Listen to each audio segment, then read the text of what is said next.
অনেক মানুষ সংকটের সময় মনে করে তারা সবকিছু হারিয়ে ফেলেছে, আশা, শান্তি, সম্পর্ক, স্বাস্থ্য বা তাদের স্বপ্ন। বাইবেলে এমন একজন ব্যক্তির গল্প আছে যার নাম ছিল দাভিদ। যখন তিনি ও তাঁর সৈন্যরা বাইরে ছিলেন, শত্রুরা এসে তাদের শহরে আক্রমণ করে তাদের পরিবারকে বন্দী করে নিয়ে যায়, সম্পদ লুট করে এবং শহরটি জ্বালিয়ে দেয়। এটি ছিল এক গভীর দুঃখের সময়। কিন্তু দাভিদ হাল ছেড়ে দেননি। তিনি ঈশ্বরের কাছে ফিরে যান এবং তাঁর কাছ থেকে শক্তি লাভ করেন। পরে দাভিদ ও তাঁর লোকেরা শত্রুদের পেছনে ধাওয়া করে এবং ঈশ্বরের সাহায্যে সবকিছু ফিরিয়ে আনেন, এমনকি তার চেয়েও বেশি। এই গল্পটি আমাদের একটি গুরুত্বপূর্ণ সত্য শেখায়, ঈশ্বরের সঙ্গে থাকলে কিছুই স্থায়ীভাবে হারিয়ে যায় না। আমাদের জীবনেও আমরা মূল্যবান কিছু হারাতে পারি, সম্পর্ক, মানসিক শান্তি, স্বাস্থ্য বা বহু বছর। আমাদের হৃদয়ে গভীর ক্ষত থাকতে পারে। কিন্তু ঈশ্বর আমাদের ফেলে দেন না। তিনি একজন পুনরুদ্ধারের ঈশ্বর।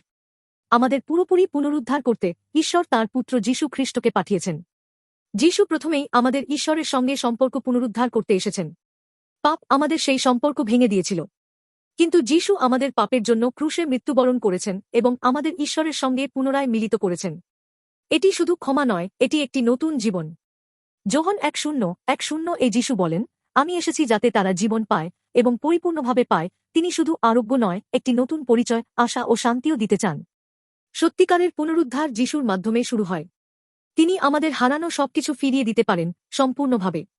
আপনার ভাঙা মন, নষ্ট হয়ে যাওয়া সম্পর্ক, ব্যর্থ হয়ে যাওয়া বছর, সবকিছু যীশুর মাধ্যমে আরোগ্য পেতে পারে। আজ আপনি যাই হারিয়ে থাকুন না কেন, মনে রাখুন, যীশু সবকিছু পুরোপুরি ফিরিয়ে দিতে পারেন।